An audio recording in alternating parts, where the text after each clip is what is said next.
But I think the main things is at the end of the day, volleyball is volleyball. It's in the same 9x9 court, and the rules are the same. So we.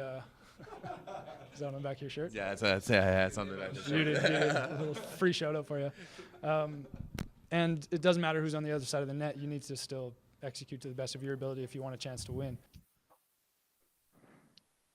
What is going on, ladies and gentlemen, and welcome to episode number 32 of the 9x9, as Brett Walsh introduced us right there. My name is Everett and Rob, joined as always by Mr. Rob St. Clair from Chicago. It is June 28th. We are in the midst of the VNL season, and get ready for the 91 square meters of the best volleyball content on the internet. Rob, first and foremost, how's it going? How are you? Good to see you. Thanks, buddy. You as well. I'm great. I'm ready to dive into this stuff because we had a very interesting week of matches on the men's side. So we're going to cover both men's and women's. We got week 2 of men's that wrapped up. We got week 3 of women's that is kicking off literally right this very second. There is a match being played right now in Calgary. So we will talk about all of this. But first, want to thank everyone for watching live on the Volleyball Source YouTube channel and listening on audio podcasts after the fact. If you want to watch a show live, if you're listening on audio, wherever you get your podcasts, we go live on Tuesday nights at 7:30 p.m. Eastern. Make sure you subscribe to the channel. And got to give the shout outs because we have the Volleyball Source Discord that is popping off. We got some new viewers here in this show. If guys, real quick, if you are watching and if you haven't liked this channel yet, make sure you smash that like button, as the old school YouTubers would say. But Rob, let's just jump into it. We are 2/3 done of the VNL on both sides. Let's just consider that we got this last third, despite what today happened on the women's side. We know a lot more now. First and foremost, congratulations to your United States of America. You guys are sitting right up there at 6-2 at the top of the table. It looks like you guys are going to playoffs, but some big matches this week and some big results going down.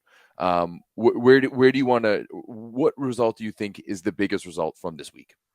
I think that the single biggest match that I watched was Japan versus Italy. That was, we talked about it on last week's show. We're talking about men's right now, by the way. We'll get into women's later. Japan versus Italy on the men's side. We talked about Japan's week 1, which was in Brazil. They had a pretty easy schedule. They didn't have to play Brazil. They lost in 5 to the USA's B team. I think they beat Slovenia. They beat the Netherlands. They had a pretty soft schedule week 1. We were curious to see how in week 2 they would come to the Philippines and play against a couple really, really good teams. And their first chance, Japan got Italy, and they beat them in 5. And that was a crazy good match, super high level. It was kind of a roller coaster because Ron Takahashi, who was just outstanding in that one, injured himself slightly in a way that I don't think I've ever seen before. He jumped to attack a ball, then as he kind of piked his body, his foot got caught on the bottom of the net. And he obviously lost his balance and kind of crashed down to the ground. I mean, I don't know if I've ever seen somebody jump high enough before to catch his feet in the bottom of the net. That's completely ridiculous. But it looked like kind of a scary fall. Sure enough, he comes back and stuff blocks Yuri Romano one-on-one at 14-13 in the 5th to win the match. So that was pretty electric. And I've been called a Japan hater on this show before because I'm annoyed at the coverage that they get, but I got to give their team credit here. That is a huge, huge win against what was pretty close to Italy's A team. I mean, Micheletto played, Lavia played, and he hit 50% efficiency or something crazy. The only thing was they were missing an opposite. They had Romano in there who was not quite good enough, and Japan played their best game, and they beat him. So that was a very impressive test that Japan had that they answered. They then played the bench and lost to France, which was, that was fine because they got the win over Italy. But that was the best single match that I watched this week. Yeah, I think that was a huge one by Japan. And it's not necessarily, it's not an upset, of course. And it's not, I think it is. I think it is an upset, but I don't know. I think Japan's kind of been playing enough throughout this tournament. And let's be honest, this is Japan's team, right? Italy, you can still kind of consider a new team because last year at the VNL they had a lot, they had a different cast of characters, right? They had some different faces going through. Whereas Japan, this is the team that they've been running with throughout, for a number of years now. So I think that there's a lot of familiarity on this Japanese team squad. And I mean, hey, they're getting better. I mean, Ishikawa and Nishida are both at the top of the serving. Like, they both lead the VNL and aces, and they're just playing some really, really good volleyball. I think Japan, like, for me, I think Japan is always that, like, one of the best teams in that second tier of teams. I don't know if they don't have the star power, and they don't have the pieces to be able to make that jump into the top tier of teams, with the Polands and traditionally like Brazil and stuff like that. But they have the ability to beat those teams on, an off day, and they're one of the most consistent teams out there. And I mean, hey, did it not look like we'll get to it. We'll get to the numbers for the Philippines in just a little bit, but the Philippines showed up like for a home Japan, game, right? That was home games for Japan out there in the Philippines. So you knew that was going to help kind of carry them. And hey, good for them sitting at 6-2, just tied with Italy and just below France and Poland there. Yeah, that match in particular, I've actually got the stats up right now so by the way, I've been on my Instagram at rstclair1 posting a pretty decent recap just in my Instagram stories of each game that happened on the men's side. And as I was going through the stats looking at this one, Italy versus Japan, it was so funny, like the team numbers, because they just said so clearly what we have all always known. Italy 14 blocks to Japan's 2. Japan had there 2. We go. That's the stat line that you like. Okay, that's more like it. Japan had 2 blocks in 5 sets, but serving, Japan 14 aces to only 13 errors, which is unbelievable, better than 1-1, and Italy only 3 aces to 23 errors. So that is Japan's game. If they're going to be a terrible blocking team, which they are, you have to make up for that somewhere, and they made up for it against Italy with serving. They destroyed the serve and pass battle in a way that was extremely impressive. I mean, Yuji Nishida and Ishikawa combined had 11 aces between the two of them. That's pretty gnarly. Nishida 5, Ishikawa 6. But Daniele Lavia, I do want to shout him out because I think, 18 for 31, 2 errors. That's over 50% efficiency plus 3 blocks. So he was super duper good for Italy. I think if they have a better opposite, real quick though, that match. Real quick about Italy, I've been noticing is that they really don't feature Micheletto all that much. And I mean, even in this one, he only got 21 sets. Like against Germany, he only got 15. Same thing against China. His biggest set total is 24 against Slovenia. It's weird how he's not featured in the Italian offense as much as he is with Trentino, and how he's, they really feature Lavia a lot. They're giving him a lot of volume. They give a lot of volume to Romano, and how Micheletto is kind of that third option there.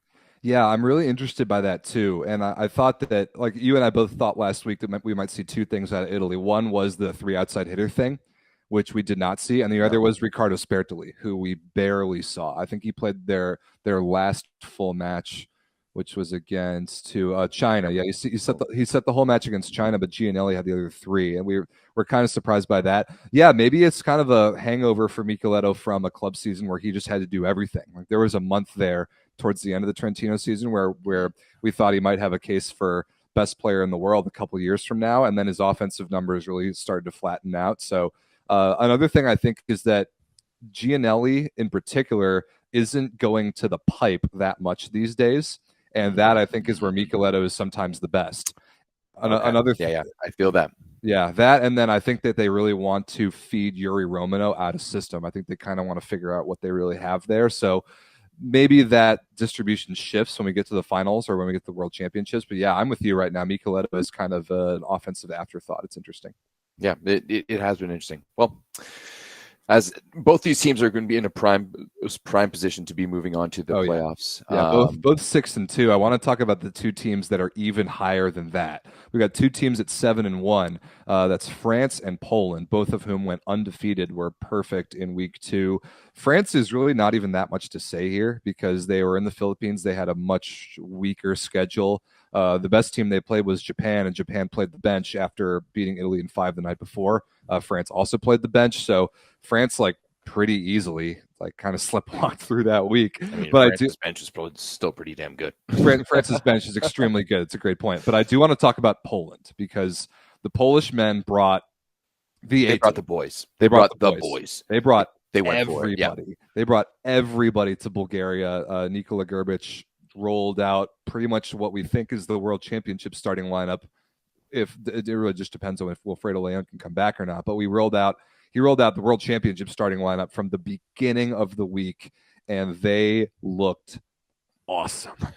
They destroyed Brazil. They completely destroyed them. Like, wasn't even close. Then they played the B team against Canada, and swept like the Canadian young kids. Canada also played the B team. They destroyed Australia, no problem. And then the match against the United States is one I definitely want to talk about, because Bartosz Kurek, I think, went like, I hope I can pull up the numbers here kind of quickly, but I know he was well over 50% efficiency on like 25 points volume. It was probably the best match I've ever seen him play. And even though he was that good, the rest of the team was good but not great. The USA, who took the first set, had chances in sets 2, 3, and 4. Ended up losing the match 3-1, but all three of those sets, 2, 3, and 4, were tied at 20-20. All three of them.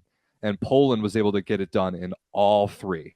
Just like, even though this is a group of these Polish guys, of finishers. They are finishers. They're totally finishers. I think that's the biggest thing that's differentiating this Polish team from the last Polish team, and is that, like, we've seen these guys do it on other stages. Like, we've seen these guys do it at the at the junior level. We've seen these guys do it for Zaksa. So now it's like they know how to finish games. They know how to ride them out, and that's maybe kind of one of the critiques of past Polish teams. And I know it's a bit interesting to say, considering they have won 2 world championships, and like, obviously they've won nothing else, weirdly enough. They've won nothing else other than that. No European championships. Have choked consistently against Slovenia at the European championships. Choked at the Olympics, and this was with arguably one of the best rosters in the world. But this core group of guys that they have here, and as you mentioned, like, they really relied on Bartosz Kurek for that. But to me, it's all of those other guys around him. It's the Semeniaks, it's the Slivkas, it's the Janushes, who know how to get the job done in those moments. And then all you need to do is dish it and let Bartosz Kurek swing away, because that's what he does best. And to be honest, like, he has to be ranked as one of the best pure attackers we've ever seen in the sport of volleyball. That's a pretty high claim that it's hard to disagree with. I mean, look at his numbers. He's like the Kevin Durant of volleyball. That's a pretty decent comparison.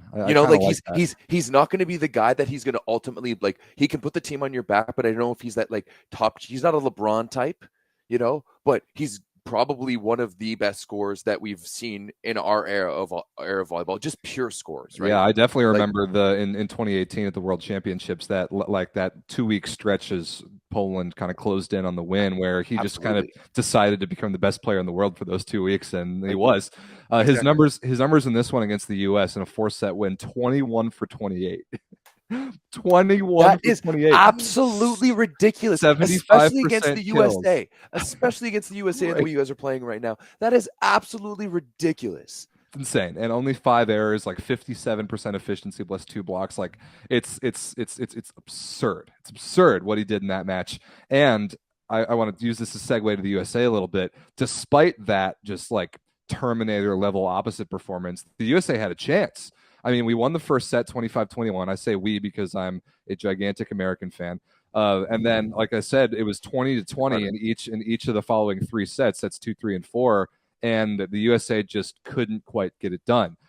Poland gets credit for that because they are finishers. This particular USA group that was there this week in Bulgaria, I'm talking Josh Tuininga setting, I'm talking Kyle Ensing at the opposite, I'm talking Jeff Jendrick in the middle. Like, the guys that haven't quite been there yet on the international level, it showed late in those games. Aaron Russell, too, late was whatever the opposite of clutch is. Extremely unclutch. A couple very, very bad hitting errors late, a couple bad off-speed choices, a couple bad serving errors. Poland was just the more clutch team late, and it was frustrating to watch because I expected the U.S. to get destroyed by Poland, but because we played reasonably well, got in the match, won the first set, like, had a chance. I wanted us to be better in the clutch, and we weren't.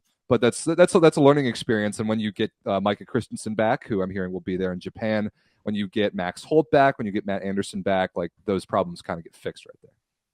You guys have to be the most overperforming team right now at VNL. Like, it's truly not making sense to me. Like even your guys' loss. I don't know about that. Oh, come on. Like, I have a you couple guys, more. You guys are in the top 5 right now, and I mean we're going to discuss in a bit. But you guys are in the top 5 right now without Matt Anderson and without Michael Christensen. Like that in itself is phenomenal, right? Like yeah, it's a very pleasant surprise like, for sure. Like being 6-2 at this point, even with those two guys, would be wildly acceptable for the USA, right? Wildly acceptable. Yeah, I mean, it was really that first week, that 4-0 week in Brazil when we sent the B team, got away with it somehow, like beating Japan, beating Brazil. I do think we came back down to earth this week a little bit. Like the 3-set loss to Iran was really, really frustrating. We just clearly didn't have it that day. I mean, Sparral even said in one of the timeouts, like, hey, it's okay. We weren't going to go through this entire summer, through this entire season, having everything go perfectly the whole time. And he was right, because everything went perfectly in Brazil, and it did not go perfectly this week in Bulgaria. But we'll talk about the end of that USA-Iran game in a minute. But like that was a frustrating loss, even though the team just came out, played a slightly less than perfect lineup. The guys just didn't have it. Put in some guys off the bench. They just didn't have it. Then who else did we beat? We beat Bulgaria 3-1. Bulgaria actually played reasonably well. And then I can't remember who the last one was. Let's see. Yeah, lost to Iran. And lost to Poland. Lost to Poland. We got another win in there somewhere. Oh yeah, we beat Serbia. Beat Serbia 3-1 for first thing in the week, and that was a really good performance. Team played great that week. It was great to see Eric Shoji back. Oh man, was he good! Just a huge upgrade over Kyle D'Agostino, and actually in that Poland game, he outplayed. I didn't think D'Agostino did all that bad though. I thought he played pretty well in week 1. It was okay, but the difference is clear. The difference. Yeah, is I agree. The difference is clear, but and Shoji even outplayed both Zatorsky and Popivchak in the Poland match.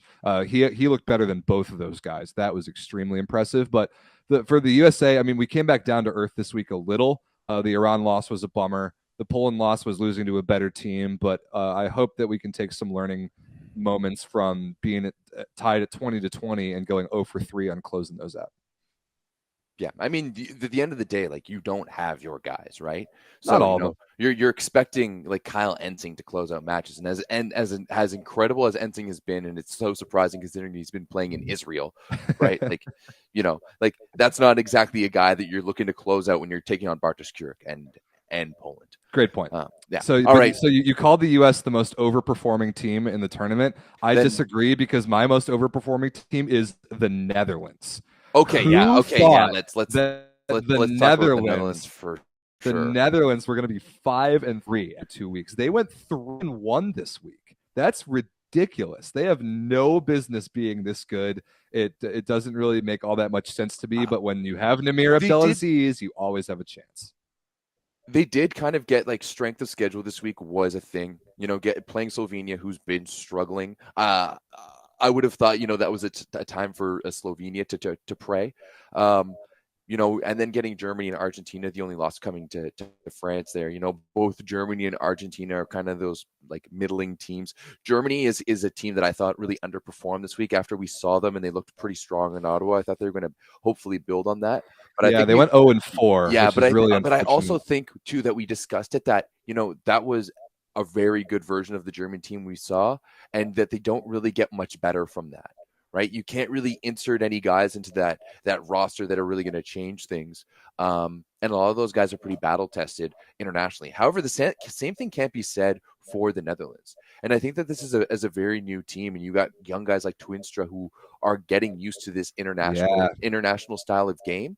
And the reality is that this team is driven and led by Namir Abdelaziz. Everyone knows that. But if those guys have the ability to elevate their game just a little bit, just incrementally, like week by week and game by game, they're going to get better enough. And I think that's exactly what you saw in this one, especially that 5-set barn burner against Argentina. Like that was a back and forth one to close out the week. And I mean, now they're sitting pretty at 5-3. So I think they have to be, maybe not the most overachieving team, but definitely the most improved team throughout the VNL so far.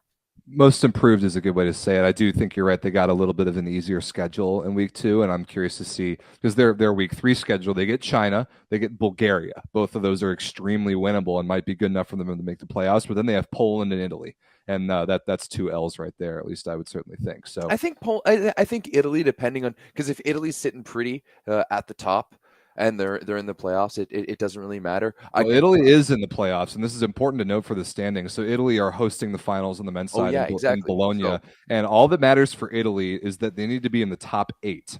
And this applies the same to Turkey on the women's side, because they're hosting. If Italy finishes in the top 8, they get the 1 seed in the playoffs. If they finish outside the top 8, they get the 8th seed in the playoffs. So all Italy needs to do right now, sitting in 3rd, is finish in the top 8. And if they know they're going to be there by that very last match where they play against the Netherlands, they might sit the guys and give the Netherlands sort of a gift. So absolutely right. As we'll talk about our picks in a minute, but I think the Netherlands have a very good chance for that reason. Speaking of teams that improved their stock this week, Brazil.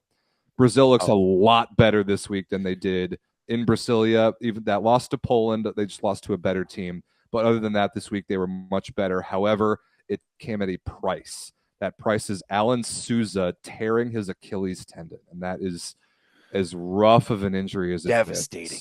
It's terrible. It's devastating not only to Alan Souza, because that might be the end of it.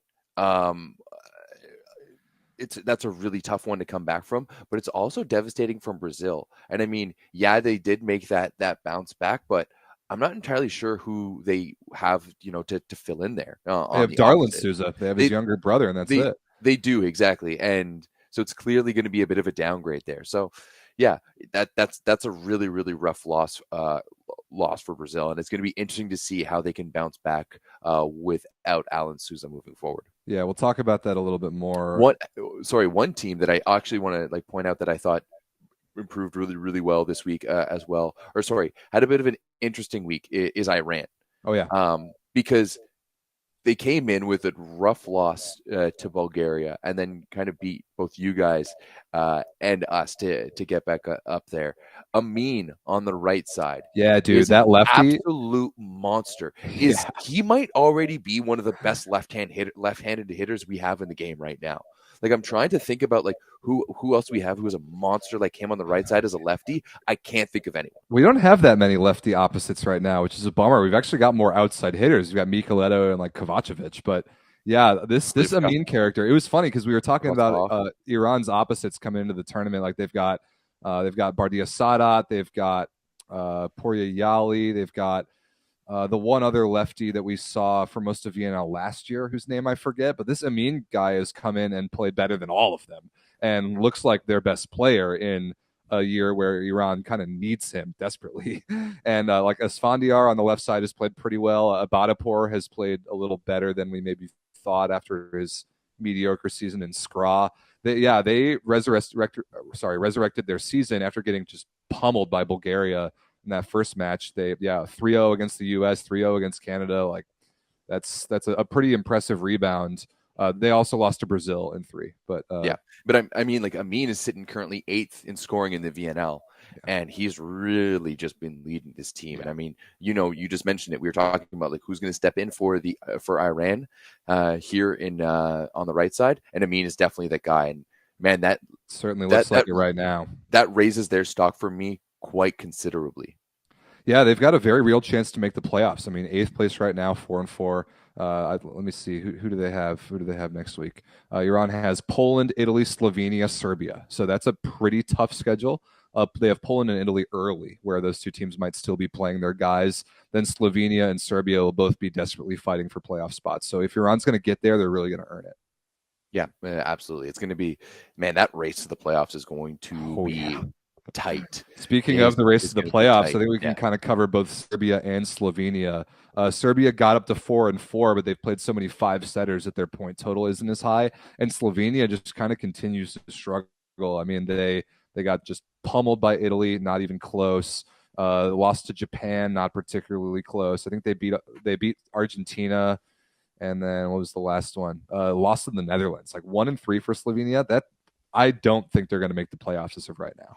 I don't think so either. Just the way that they've been playing too, like they're really missing that magic that they had before. They were always a team that played so well together, and they supported each other, like just little things like covering and defense and stuff like that. And it just hasn't translated so far to this team, and they just seem discombobulated when they play, which is so weird because they have Mark Lebedew at the helm. So there's just something not connecting right now for Slovenia. Obviously, I can't be the one to say what it is or anything like that. But yeah, a big miss for Slovenia right now, especially considering the success that they had at the VNL last year, the success that they've had at the European Championships over the past number of years. I was really expecting to see them kind of take a step up, and they've almost taken a step back here. Yeah, they have, which is disappointing. I'm exactly there with you. Serbia, on the other hand, another 2-2 week. It's funny because we saw them in Ottawa and thought like, wow, this team is a lot better than we thought they were going to be. Then they roll into Bulgaria with pretty much the A team. They had Podrashinin, they had Lisinac, they had Atanasijevic, who was pretty good, and they go 2-2 again. So they lost to the USA, they lost to Brazil. They came back from down 0-2 versus Canada and reverse swept you guys, and then they beat Australia, which everybody should, but like Serbia, who I really am still pretty high on, is still going to have to work hard to get to the playoffs. I don't have that much more to say about them, but I do want to kind of tee you up for the Canada performance this week. Well, that's it. Like, I think that the performance from Serbia against Canada is Serbia in a nutshell. Yeah, right? It kind of is. I think talent-wise, on paper, this team is one of the best in the world. There's no doubt about it, especially when Atanasijevic is on top of his game. The quality that we're seeing guys from Kujundžić and Peric, like this is a quality team all the way through. However, I think that sometimes they just go out there and don't care. They need that conflict and they need that fight amongst them. And so that's exactly what they went down 0-2 to Canada, and then they fought back. Now, in that one specific, and I think I'm going to use that one because I don't really want to talk about the Iran match too much because that was a crusher of a loss. Yeah, that sucked. Like we are seriously in a bad spot for relegation. I'm seriously worried about it. I won't lie. But I think there was a lot of positives to take from that one. I think at the end of the day, the better team won. Like on paper, the better team won. The team with the most talent won. Oh, I definitely agree with that. But at the end, like we saw so much positive from Canada in that one. We saw them fighting back. We saw it pushing forward. We saw them make some plays. Like we saw them play volleyball, which is a lot more than can be said for sometimes in Ottawa, where they just look paralyzed and they just look kind of like deer in the headlights. So we saw them play.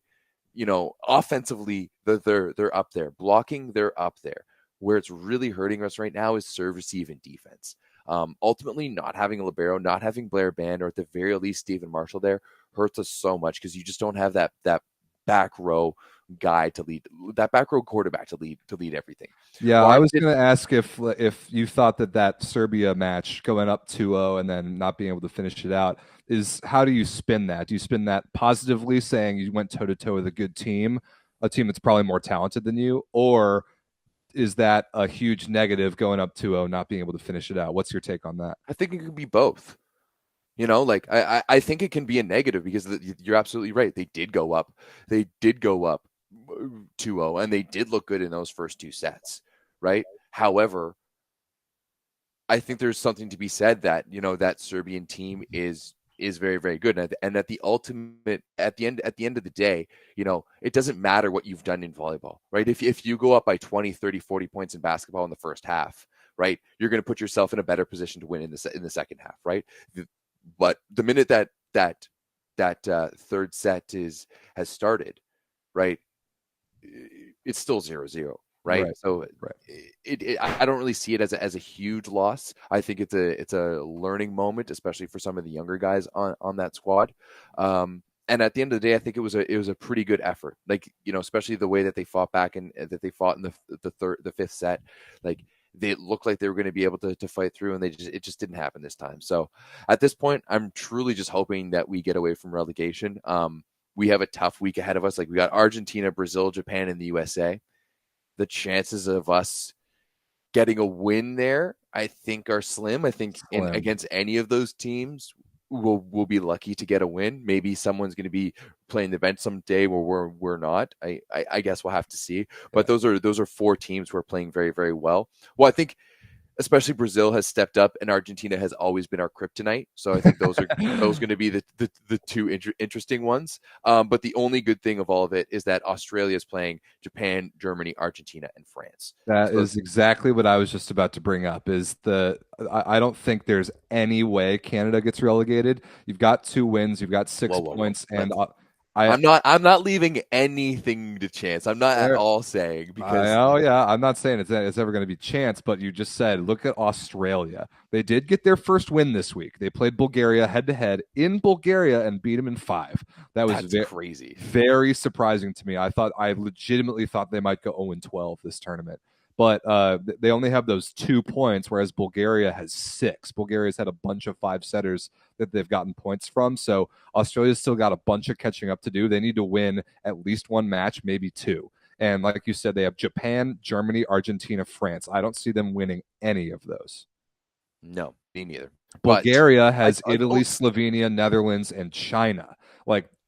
Bulgaria can beat China. And I think Bulgaria can maybe beat Slovenia. Hell, I think even Bulgaria can beat the Netherlands. Like if the Netherlands rests in year against Bulgaria, I think they could get a win there. I don't think I think overall, I think the players around the whole of the Bulgarian team is of better quality than the whole of the Dutch team. The Dutch just have Namir that it completely skews. I agree with you. Yeah, I totally agree. So it's going to be interesting. It's going to be interesting for those guys. Although we'll see. Bulgaria so far has mainly just been Nikolov.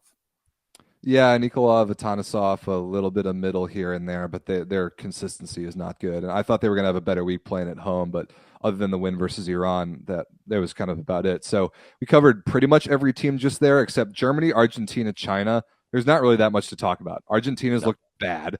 China went 1-3. Their only win was a forfeit. Germany went 0-4. We'll talk about one of those losses. It was a forfeit. We'll talk about that in just a second. But before we wrap up men's, we'll get to our picks for the playoffs and relegation in a minute. But there are a couple pieces of news, Everett, that came out of this week that I think we should really kind of a little bit off the court stuff that I think we should talk about. The first one is the COVID situation. So this was a 2-pronged COVID situation that happened in the Philippines. But thing one, like we talked about on last week's show, was that China came in and had to forfeit their first match versus France. So China rolled into the Philippines with pretty much their entire team and staff positive for COVID. They couldn't field 6 guys on the court and therefore forfeited that first match. Then the next day, like 24 hours later, they were scheduled to play Germany.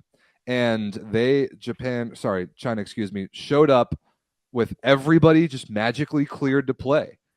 All the staff, all the players roll into the gym for warm-ups. They're ready to play the match. Germany, who was supposed to play them, were like, wait a minute. How is that possible? How did they all miss yesterday's match and all got cleared? And by getting cleared, we've kind of grown to assume that means tested negative. How did they all test negative within 24 hours? How is this match going to be played? This is crazy. So Germany petitioned the FIVB saying, we need to see negative PCR test results from this team. Otherwise, we need to postpone this match. The FIVB said, nope, we're not going to PCR test them. We're not going to postpone the match. If you don't want to play it, you're going to forfeit it. And Germany said, well, this is unreasonable. We shouldn't play this match. It might hurt us later. If we get COVID, we will therefore accept the forfeit. So China, the day after forfeiting a match because of COVID, gets a forfeited win because they may or may not have still had COVID and the other team just refused to play against them. I think this was extremely poorly handled. Everett, what is your take on this? Extremely poorly handled. There's no reason that they should be playing in the gym at this point. And I mean, let's be honest. COVID is all but over. We're learning to live with it. It's just the reality of it. But if they're going to be testing for it, then those rules should be applied and those rules should be followed. Let's be honest. If this was another team, like if this was Canada sick with COVID, do you think that would have been allowed? Like, Absolutely not. Do you think that would have been all right? Argentina, right? If it's a team other than China, or if it's a team other than one of the big teams, this wouldn't be allowed, right? And maybe too, the FIVB saw this as like, hey, this is a chance for China to get a win and not get relegated. This is a chance for China to get, like, because that's a straight up 3 points, and now they're outside of that window of relegation realistically, right? So to me, it's a huge miss by the FIVB to have not, like, they didn't even come out with like a thing of like why the fact they like what evidence was there to suggest that China was healthy, right? Did they come back with healthy tests? Where did they get those healthy tests? What happened to the positive ones from the day before, right? Like Di Giorgi catches COVID in Ottawa and has to stay in a hotel room for 10 days, but China can be in China can play the game the very next day. I don't get it. There's no consistency here. None. I'm totally with you. If you're going to test for this still, then you've got to adhere to whatever regulations you have set. I think that we are looking for transparency and didn't get it on two things. One is, what does cleared mean? Because it says there, like, cleared by local authorities. Chinese athletes were cleared by local authorities after testing positive for COVID-19. If cleared means anything but tested negative, then there's a problem there. The other thing is, why was there no other consideration than forcing Germany to forfeit this match? Like, they clearly have some very real concerns. Why were those not even remotely listened to? I think this is extremely poorly handled. Germany went 0-3 the rest of the week in addition to this forfeit, but that might kill their playoff chances, and that sucks. And I think that's completely unfair. So. And it's especially too when you think about the greater implications of all of it, that there's ranking points on the line, and that ultimately has consequences with qualifications for the Olympics. Like, there's a lot at stake for all of these matches, and it definitely wasn't a decision that Germany took lightly to forfeit these, and the fact that they were put in that position by the FIVB is just not okay. Yep, totally agree. So the next thing that is also not okay is something that's near and dear to our hearts on this show. We have been on the side of the players ever since the beginning of this show, in the fact that these players play too much volleyball. They just play too much volleyball. Between club and international, there's way too much volleyball played. So this is a statement from Bruno Rosende, like legendary Brazilian setter, after the match where, I can't even remember which match it was that Brazil won, where Alan got hurt. Despite a great victory today, there is nothing to celebrate. We have two very sad news, 2 injuries from teammates and friends of our team. One extremely serious one, which will probably need surgery and a long recovery time. As we learned later, was Alan tearing his Achilles. Mm-hmm. This is only just in our team, because we know of other more and less serious injuries in other teams. So here is my outburst, says Bruno. So that the entities that care, volleyball players, can understand. I mean, his English is a little broken, but you get the idea. This calendar is getting more and more insane, he says. Let the people who take care of our sport think about who makes this show happen, that being the players. We had this discussion a few years ago with some team captains, but we remain hostages without the due care and concern of those who manage the calendar. And he's absolutely right about this. We've talked about it so many times in this show. These guys and girls, do not get an off season. It is not fair, and it's not reasonable. It also doesn't lead to a good product, right? Like, our athletes are exhausted, and not only playing all of these matches, but let's be honest, volleyball is a low budget sport. They don't have the budget that as soccer players and NBA basketball players and football players and hockey players have. Like, they don't have the support personnel attached to them. They don't have the facilities attached to them. They're traveling in coach. They are, sleeping in lesser hotels. The food isn't great. Rob, you were eating in Ottawa. It's terrible. It's so not bad. And it's not fantastic. And this is what we're feeding Olympians. This is what we're feeding our best. And when you add the travel schedule, when you add the competition schedule that runs 24/7 year round, it's just absolutely ridiculous. And to be honest, I'm surprised we don't see more injuries, and especially like our sport is a very injury prone sport. Like, we're not a football where it's a very contact collision, it's heavy sport. Not an injury prone sport is what you mean. It absolutely is. Like, think about all of the jumping that you do, like and the constant wear and tear that you have on your hips and your knees and your shoulders. That's why guys' careers are so short. right? Like think about it in the NBA and the NHL, like soccer, you've got guys who are playing into their 40s. How many guys are playing into their 40s in volleyball, right? Like guys are starting to retire at like 31, 33 because of the wear and tear that you're having on these joints. And that 100% comes down to the year-round competition that you have.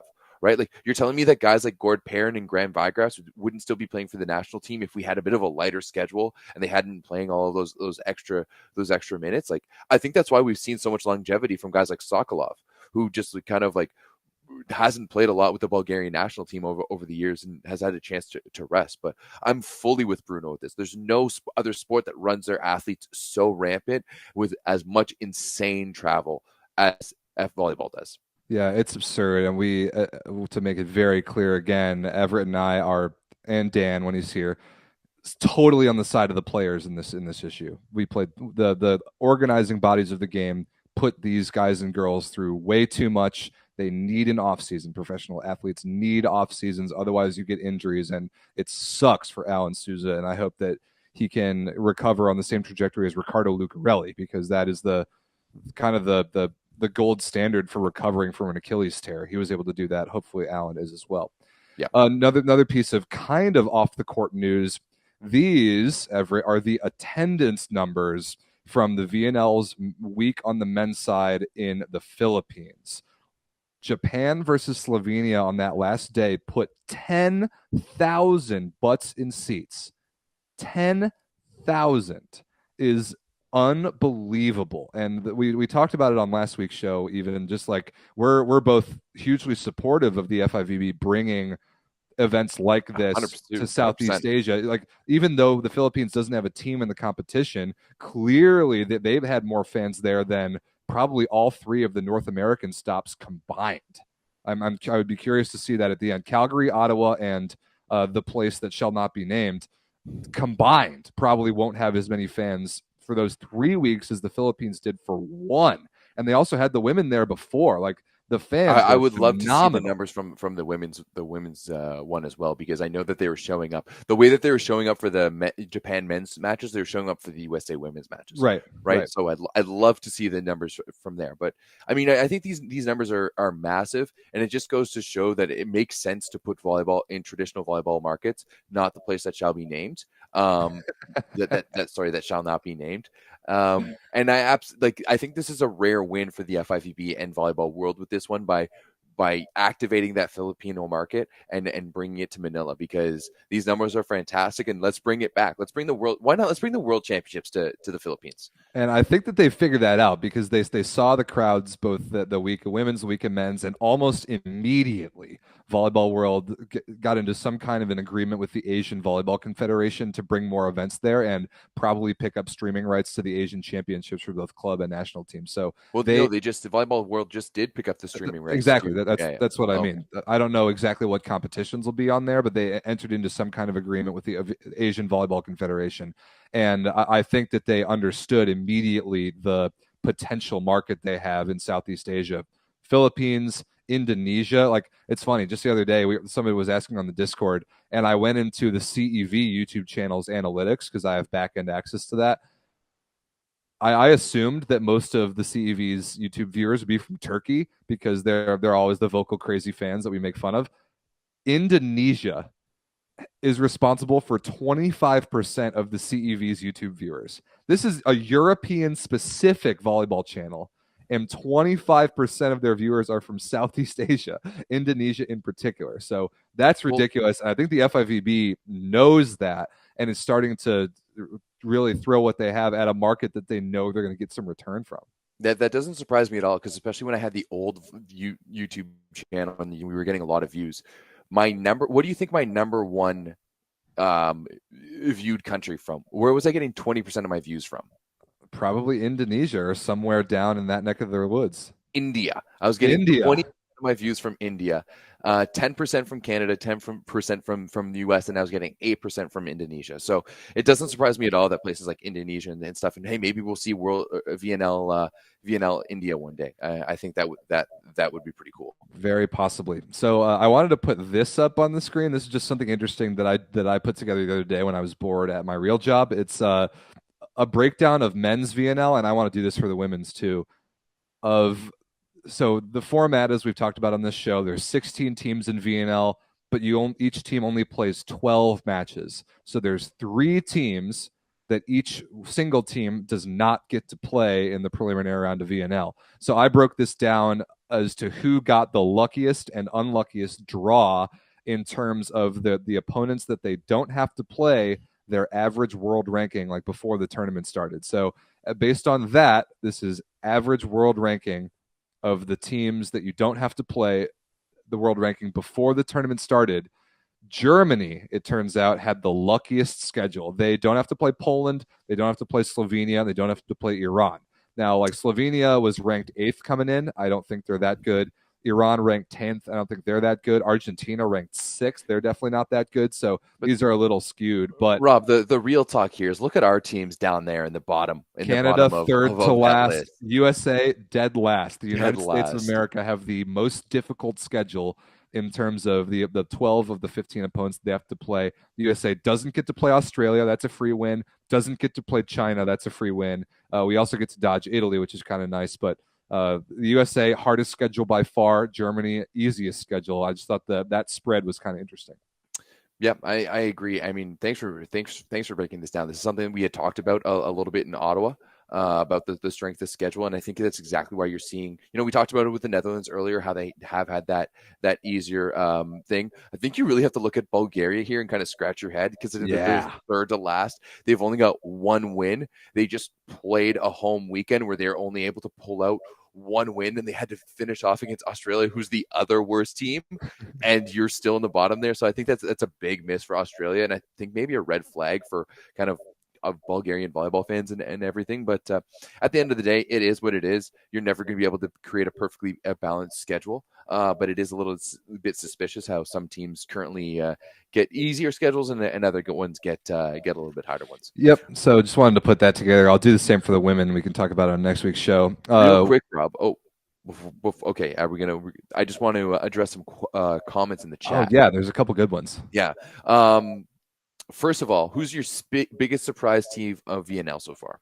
I think it's the Netherlands, and I think we talked about that already. I saw that question before the show even started. It's a good one. And then finally, the next up, who's better, Denani or Luke Perry? Wow, that's a really good question too. I would have said Denani, but looking at this VNL, I saw him in Ottawa. I was not as impressed as I kind of wanted to be by Denani at libero, and we haven't seen Luke Perry in a minute because he played what? I think he played for Tools this year. Okay, I think he played for Berlin even before Denani did, and then he played in Poland, but then went to France this year, if I remember correctly. Perry is awesome. I'm a big Luke Perry fan. Really good. Huge Luke Perry fan. And we forget about him because he plays for Australia, but he might be better than Santiago Denani right now. He might be Australia's best player. I think he's definitely Australia's best player. Just straight up, he might just be Australia's best player, which I think that's not even close. I think he's absolutely Australia's best player. It's a shame when that's your libero. Yeah, kind of tells you where Australian volleyball is right now. Yeah. Any other good questions in the chat? No, who's the 4th outside hitter for Poland next to Semeniuk, Śliwka for now? I think it's either Bednors or Kvolek, assuming that Leon can't come back, because obviously if he does, that's his spot. But like I said last week, I kind of want to see Poland maybe take 5 outside hitters to World Championships and only 3 middles. Maybe. I think at the end of the day, like if you're going to drop one of them, you're probably going to be dropping Kvolek. I think Fornal is just so smooth and so good. It's hard to keep him off that roster. And Bednors can be absolutely lethal as well. And if you have Śliwka, Semeniuk, Bednors, and Fornal, like I don't know if there's a better outside hitter combination in the world, right? Other than that, like that's phenomenal. It is, but I would take Kvolek over Bednors, and the reason why is because I think Bednors and Fornal are 2 similar types of players, and Kvolek has more utility as the 4th guy on the roster. Bring him in as a serving sub, bring him in as a defensive sub to pass like 3 rotations in the backcourt. Like he's a guy that you can plug in and play in a limited role. I think a little more than Bednors, because I think Bednors and Fornal are a little too similar. So if it were me, I'm not convinced he's that much better of a passer than Fornal if he is at all. Maybe. Right? It's just too bad. It's too bad we don't have legitimate stats for this. Yeah, it's too bad we don't have actual passing stats. We need some volumetrics right now. But yeah, I'm truly not that convinced that he's Actually, maybe. I'm trying to think back to Ottawa for the times he did I play. think Fullick's a better ball control player than Fornal is. He's a bit of a bulldog in the back row too, in terms Yeah. of defense as well. Whereas maybe Fornal's a bit of a princess. So But that's actually I love both of those two just kind of personality summaries. Fullick kind of plays like a bulldog. Fornal kind of plays like a princess. well, it's funny too. I even talked to Gerbich about it in one of my interviews because he was like talking to Fornal a lot. And there was that one night where Fornal missed like 8 serves, like 8 out of 11. Eight out of 11 serves, and it sounded like he was really hurt by that. And so him and Gerbich were having these conversations about it. But yeah, like it does seem to me like he gets a little moody sometimes. Like it just seems like he's that type of player, phenomenal player. Yeah. But may get a little bit moody sometimes. All right, a couple more things. We got to move on to the women because the women are playing literally right now. One thing that I need to rant about a little bit is the ending of the USA versus Iran match from last week. It is the first time, Everett, I have ever in volleyball seen flopping. I love the sport of volleyball, and one of the many reasons why is that flopping is not a thing. Soccer, worst sport on the planet, unwatchable, so Easy. dumb, Easy. terrible, absolutely horrible product because a guy gets touched and rolls around screaming like a baby for 5 minutes. Basketball, flopping is a huge, huge problem. Really frustrating to watch. Volleyball is set up too, a lot of flopping in the NFL. There is not a lot of flopping in the NFL, but you can influence some of those like sort of pass interference calls, whatever. There's no flopping in volleyball. At least there shouldn't be. But the second to last point of the match in Iran versus the USA, it's like 25-24 set 3, and no, it's 25-25. It was tied, and the USA had a free ball to go up 26-25, where these two Iranian guys who had just like chased down a ball that was almost shanked off a pass came back and collided. I think their left front and their like left back service sub maybe ran into one another, and they fell to the ground. Were on their way to get back up. I don't have the video. I wish I did. On their way to get back up to get back to the play until they saw the U.S. have a free ball opportunity to take the lead. Once they saw the U.S. had a free ball opportunity to take the lead, they stayed on the ground, rolled around for a little bit, and got the refs to blow the play dead, which I was wondering if that's even in the rules. Apparently it is. If a ref sees an injury like that, a player is like down and can't return to the play, he's supposed to call the play dead, which I didn't know. But both of those players who were both rolling around on the ground, only once they realized the USA had a free ball, were allowed to stay in. They both got up, remained in the match, were perfectly fine the next play, didn't have to go to the bench, were totally fine, and then the next play, Iran wins the match in extra points. It was garbage. It's garbage. It's just a Mickey Mouse play from volleyball, and like I'm using volleyball in general because it was allowed by the referees, right?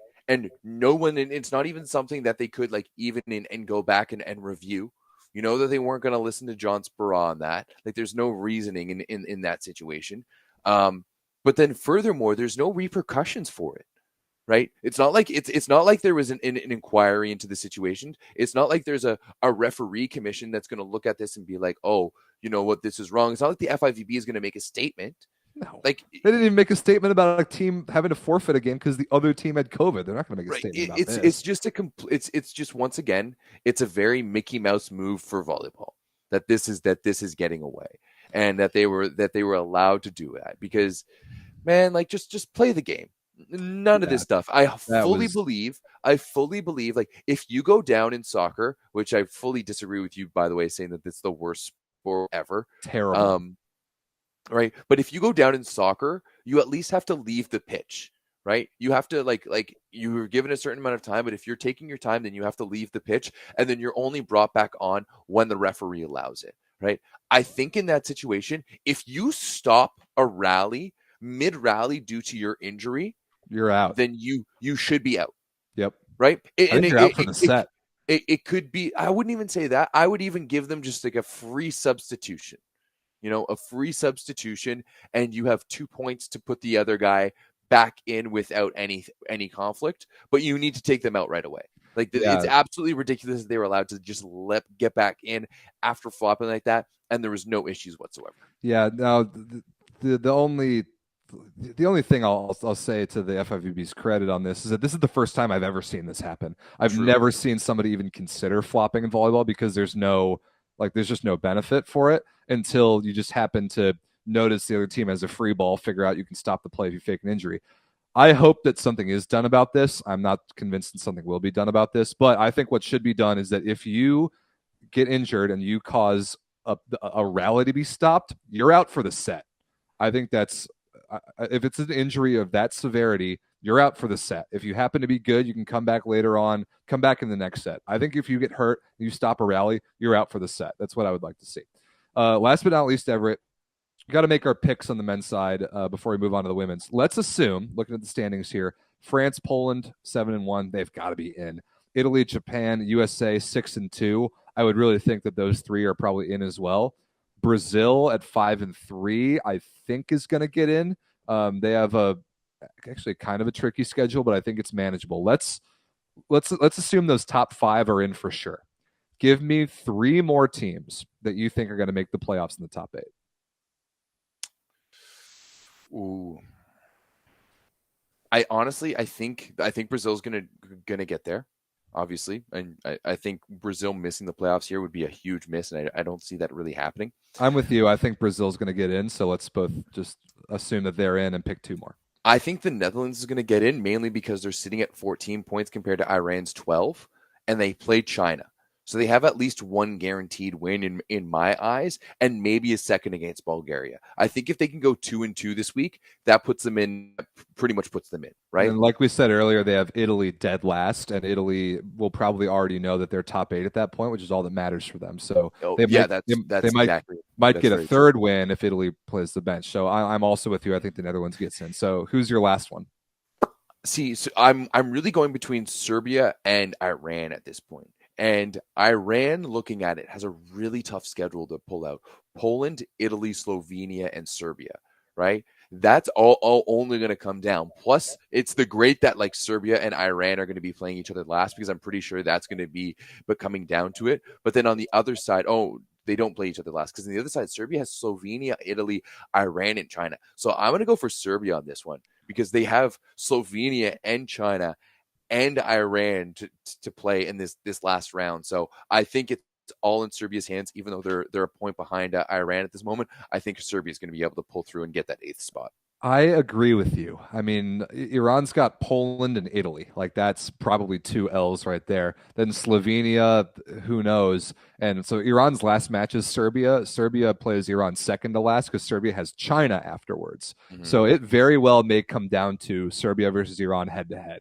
And that match is going to be awesome, but I am going to pick Serbia. I'm with you. So I think Brazil, Netherlands, Serbia. Oh, John Nguyen in the chat agrees with us. He says Brazil, Netherlands, Serbia make the playoffs. I think Slovenia has an outside chance, but they need to beat Serbia on night 1 in Poland. Absolutely. They need to beat Serbia. If they can get in and out against Serbia with like a 3-0 win, steal a quick 3 points, they hop them in the standings, and then they put themselves in a much better position to take on Bulgaria and Iran. Slovenia has an outside chance, but I'm still gunning for Serbia in this one.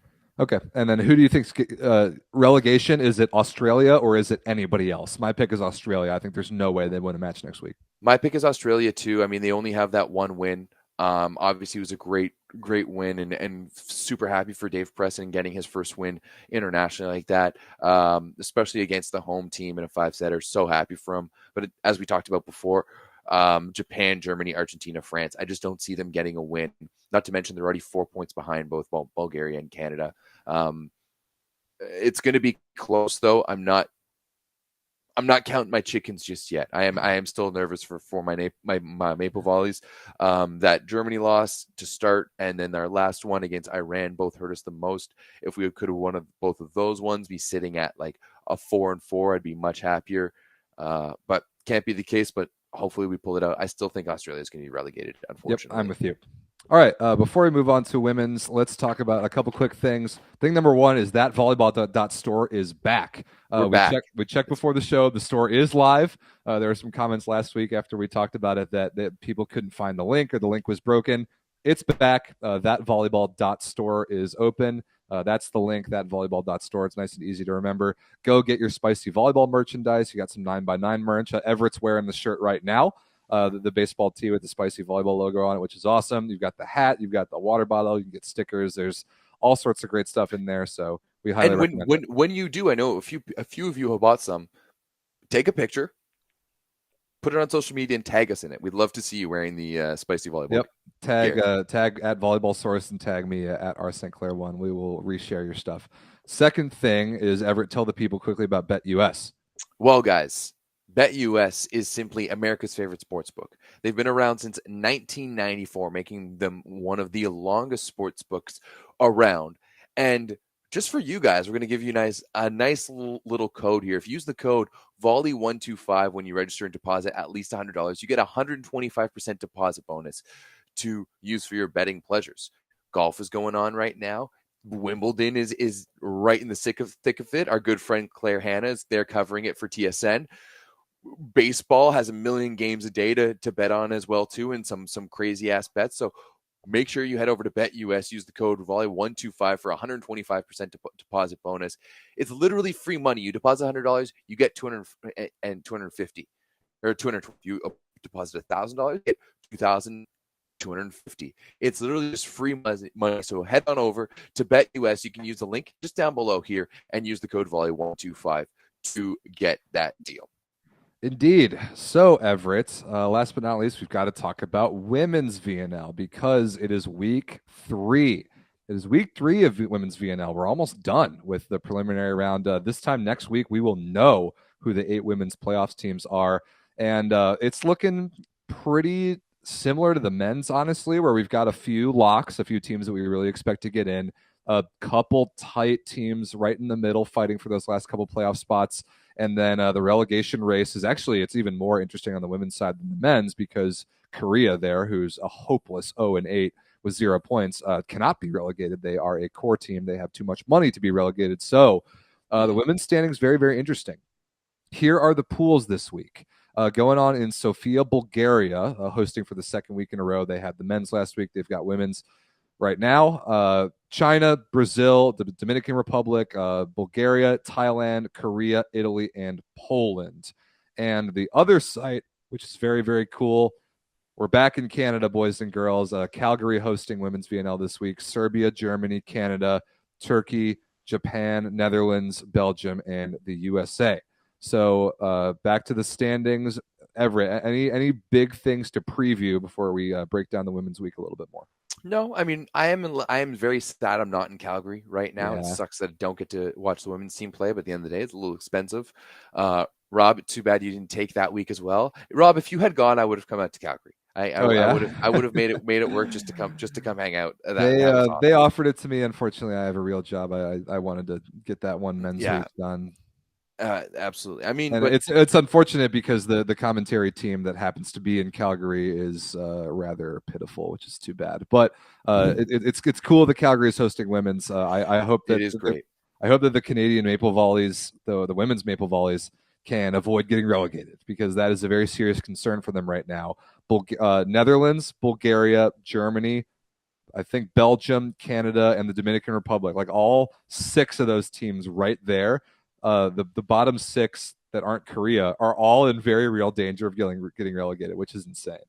Yeah, absolutely. And I mean, you're right. We are in a bit of a dangerous spot here, but I do like our chances. And I do like the way that we've been playing as well through this tournament. I mean, it's crazy to me to see that the women's team is doing better than men's team. I never would have thought that to be happening. But it is, this week is going to be a little bit interesting. I mean, I think the goal here is to go 2-2.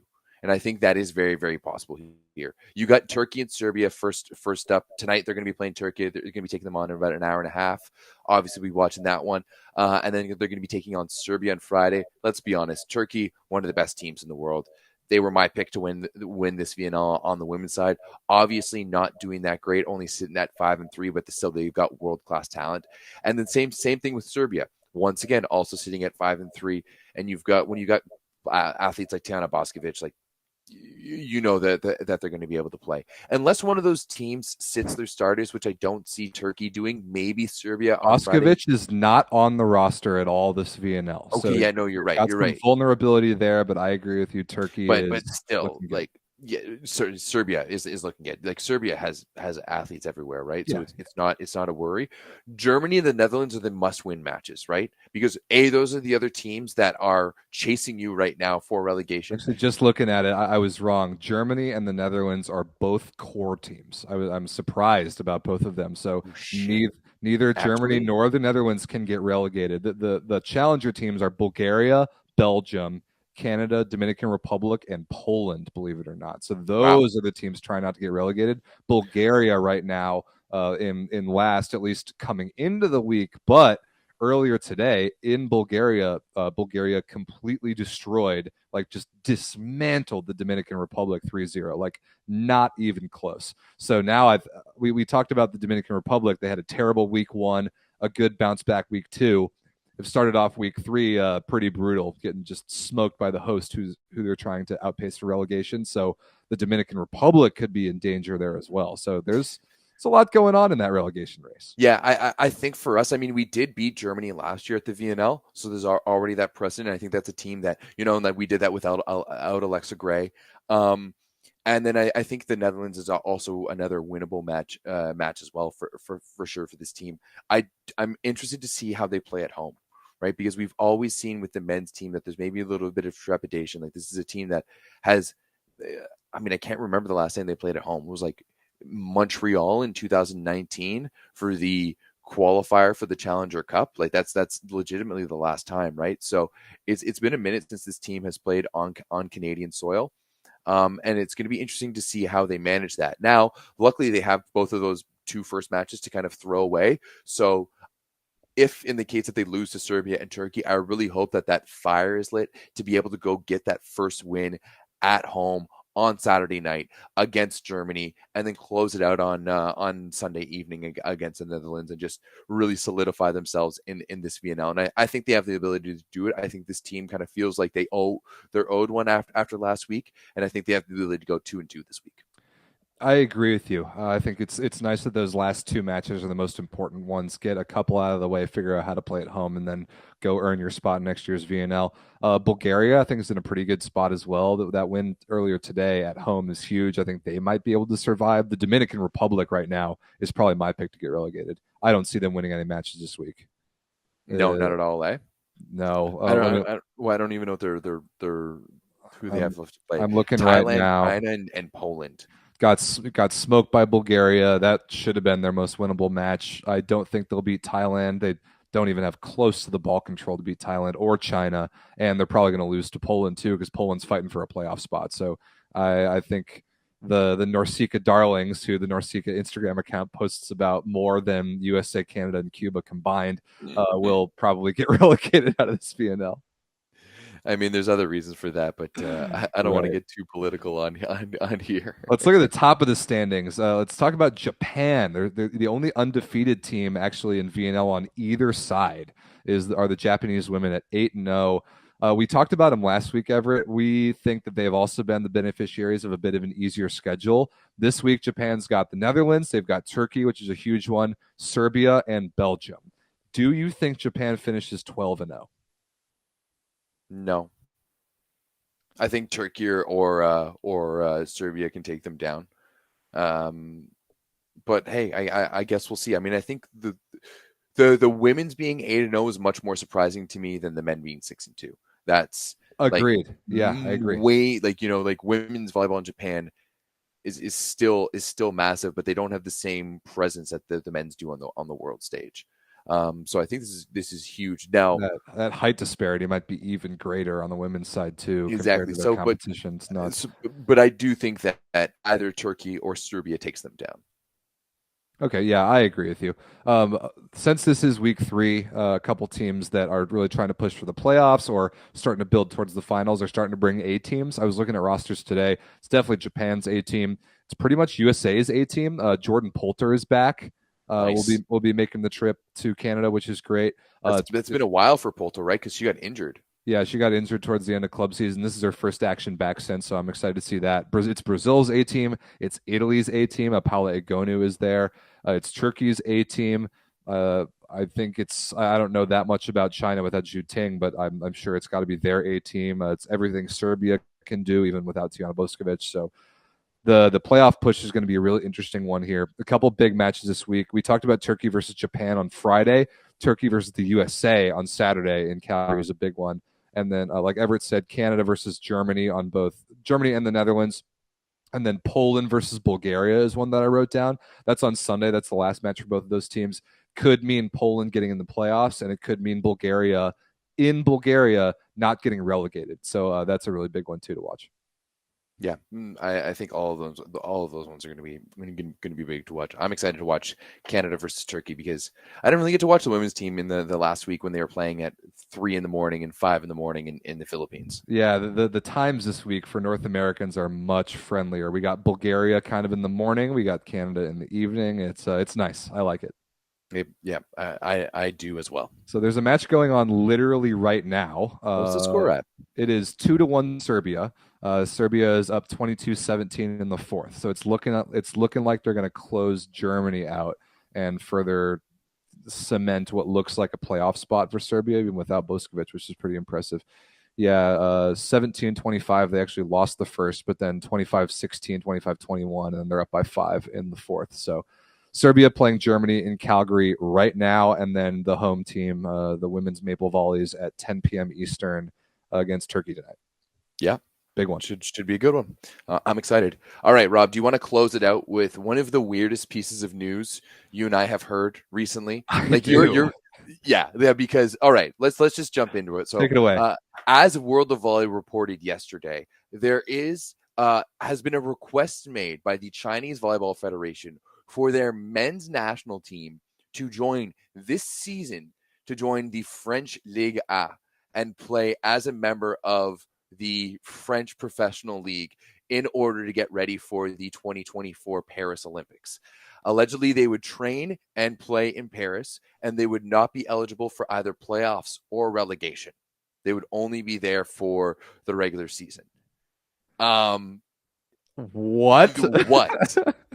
Of all the places, like, I guess you get to go like live in Paris and play in Paris, although I doubt like their athletes are going to have much autonomy to kind of do what they want. Like, I think you're going to be able to like have days off and like go around Paris. I'm not entirely sure.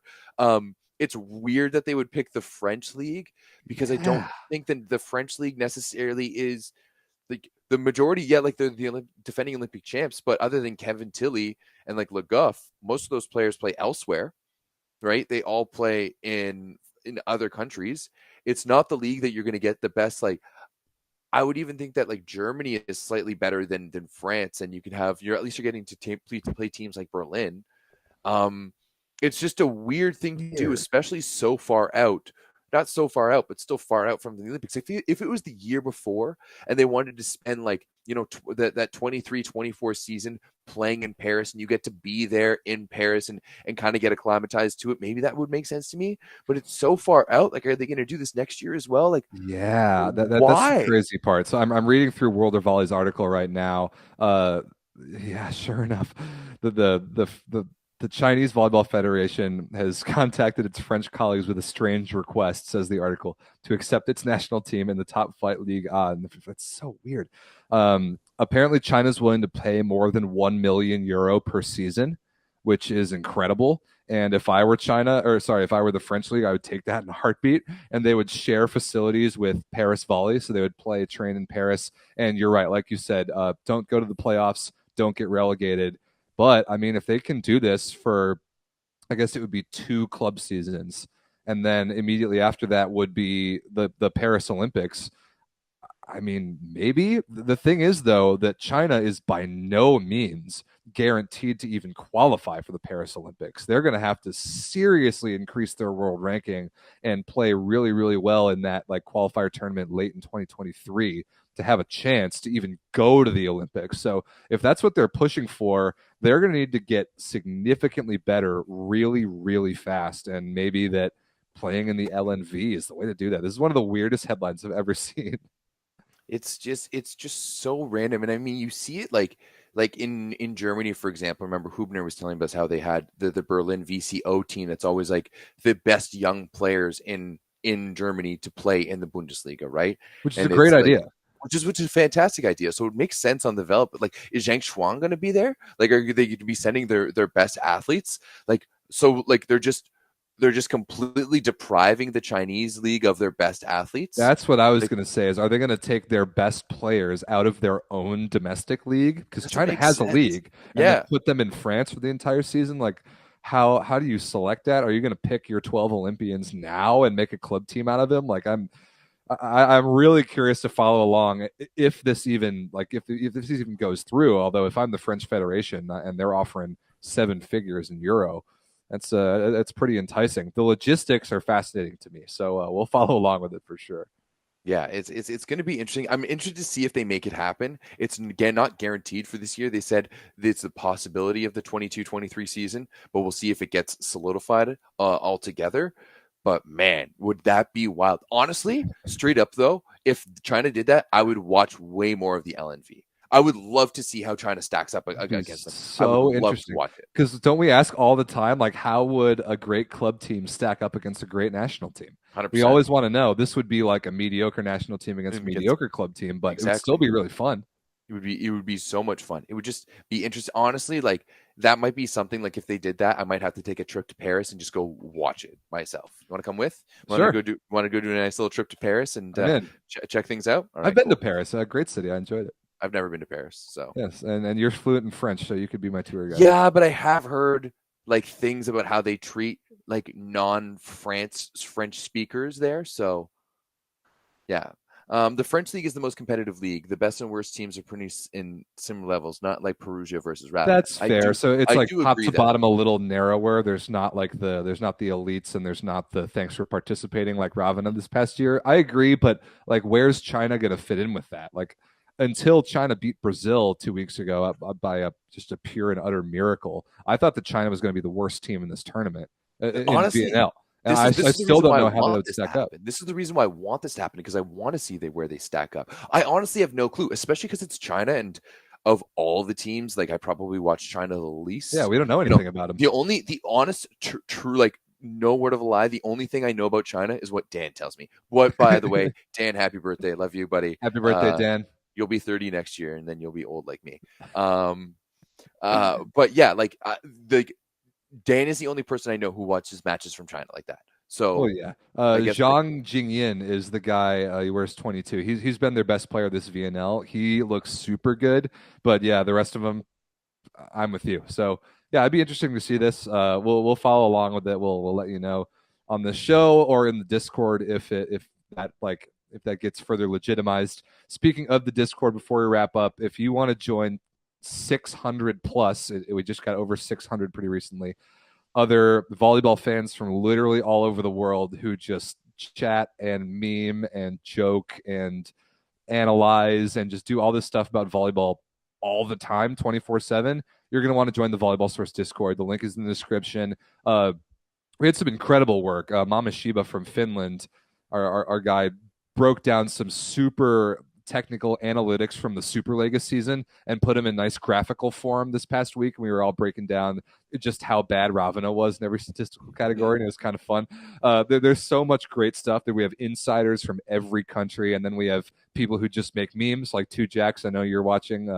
He's our resident referee, but also a world-class meme maker. So the Discord is a phenomenal place. We highly suggest that you join it. So the link is in the description for that. Yeah. And then I think that's about it for this week's show, guys. It's been a long one. Canada and Turkey is going to be going down at 10 p.m. Central Time, 10 p.m. Mountain Time. 8 p.m. Mountain Time. Yeah, I think it's 10 p.m. Eastern. Yeah, 10 p.m. Eastern. So make sure to check that out. This week is going to be great because you got, as we mentioned before, the European matches in the morning, afternoon, and then the North American matches at night. So you can watch them at work and then watch them at night too. Yep. So, by the way, Serbia did finish off Germany. So Serbia beats Germany 3-1. Join the Discord. We'll be chatting about the Canada match tonight, and we will see you next week. Where by this time next Tuesday, Everett, we will know who gets to the playoffs on the women's side and who gets relegated. And the men next week will follow shortly thereafter. So no slowing down in the volleyball world. We will see you next week on the 9x9 boys and girls. Thank you very much for watching. Have a great Tuesday evening. Peace.